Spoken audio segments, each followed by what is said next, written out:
News 24 తెలుగుకి స్వాగతం. వార్తలోని ముఖ్యాంశాలు చూద్దాం.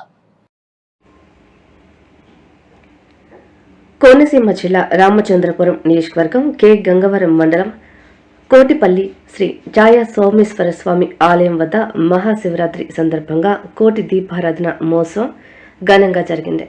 ఈ కోటి దీపారాధన మహోత్సవానికి రాష్ట్ర కార్మిక శాఖ మంత్రి వాసంశెట్టి సుభాష్ కుటుంబ సమేతంగా హాజరయ్యారు.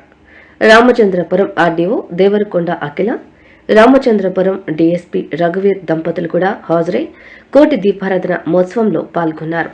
మంత్రి వాసంశెట్టి సుభాష్ తండ్రి సత్యం వాసంశెట్టి ఫౌండేషన్ అధినేత వాసంశెట్టి సత్యం, పప్పుల మసేను వెంకన్న, ఆలయ అర్చకులు ప్రత్యేక పూజలు నిర్వహించిన అనంతరం మంత్రి సుభాష్ మొదటి దీపం వెలిగించారు. అనంతరం భక్తులు అధిక సంఖ్యలో పాల్గొని కోటి దీపాలను వెలిగించారు.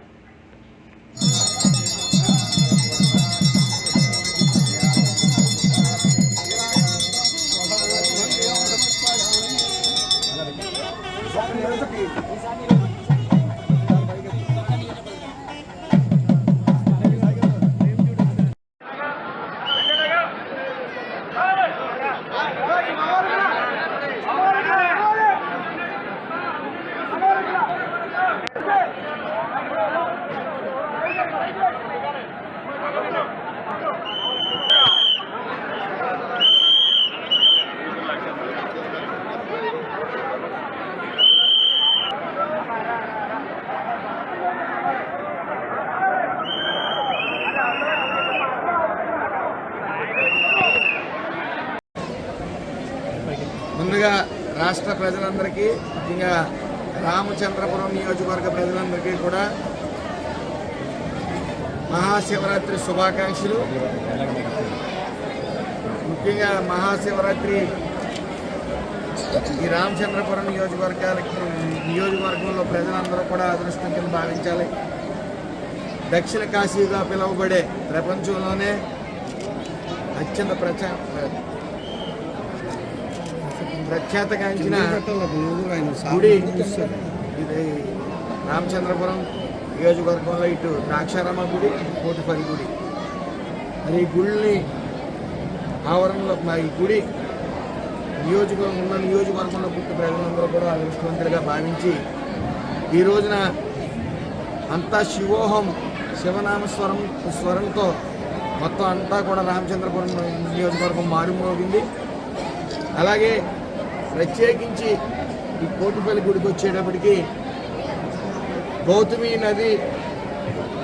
నదిలో సుమారు 1 కోటి నదులు కలిసి ప్రవహించి మరి దానికి ఆధారంగా ఈ గుడి వెలిసింది. ఇక్కడ ఈ నదిలో స్నానం చేస్తే సుమారు 1 కోటి నదుల్లో స్నానం చేసిన పుణ్యం దొక్కుతుందని చెప్పి పురాణంలో కూడా ఉండడం జరిగింది. అయితే క్రమేపీ భక్తి భావాలు పెరుగుతూ ఉన్నాయి. ఆ సర్వేశ్వరుణ్ణి ఒకటే కోరుకున్నాను, ఏదైతే కల్తీగాళ్ళు ఉన్నారో కల్తీ ప్రసాదాన్ని ప్రజలకి పంచిపెట్టి గత ప్రభుత్వంలో అన్ని గుళ్ళల్లో కూడా కల్తీ ప్రసాదం పంచిపెట్టి అందరం మనోభావాలు దెబ్బతీసాయో ఆ కల్తీగాళ్ళు మళ్ళీ ఇంకా ఈ యొక్క మళ్ళీ అధికారంలో రాకూడదని, అలాగే ఆ సర్వేశ్వరుడు, ఆ వెంకటేశ్వర స్వామి, అలాగే శివుడు కూడా అంటే శ్రీశైలం ప్రసాదంలో కూడా కల్తీ కలిసిందని చెప్పారు. కాబట్టి ఆ కల్తీగాళ్ళు ఎవరూ కూడా మళ్ళీ అధికారంలోకి రాకూడదని, అలాగే ఈ యొక్క ఆంధ్ర రాష్ట్రాన్ని సువర్ణాంధ్ర రాష్ట్రంగా తీర్చిదిద్దేందుకు 24/7 చంద్రబాబు నాయుడు గారు, పవన్ కళ్యాణ్ గారు, లోకేష్ గారు శ్రమిస్తూ ఉన్నారు. వాళ్ళకి ఆరోగ్యాలు ఇవ్వాలని మనస్ఫూర్తిగా కోరుకుంటూ, ఏదైతే భక్తిభావం కూడా లేని వాళ్ళు అధికారం చెలాయిస్తే అధికారంలోకి వస్తే ఏం జరుగుతుంది అనేది గత 5 ఏళ్ళు చూసాం. 5 ఏళ్ళలో ఆయనకి అవగాహన లేదు. ఆయన కనీసం జగన్ రెడ్డి గారు యేసు ప్రభువుని అన్నం కొలుస్తారో లేదో పూర్తిగా నాకు తెలియదు. ఎందుకంటే ఆయనకు అవగాహన లేదు. పండగ అంటే ఇంటి వెనకాల సెట్టింగ్ వేసుకుని ఒక దండం పెట్టుకోవడం అనేది భావిస్తూ ఉంటాడు ఆయన.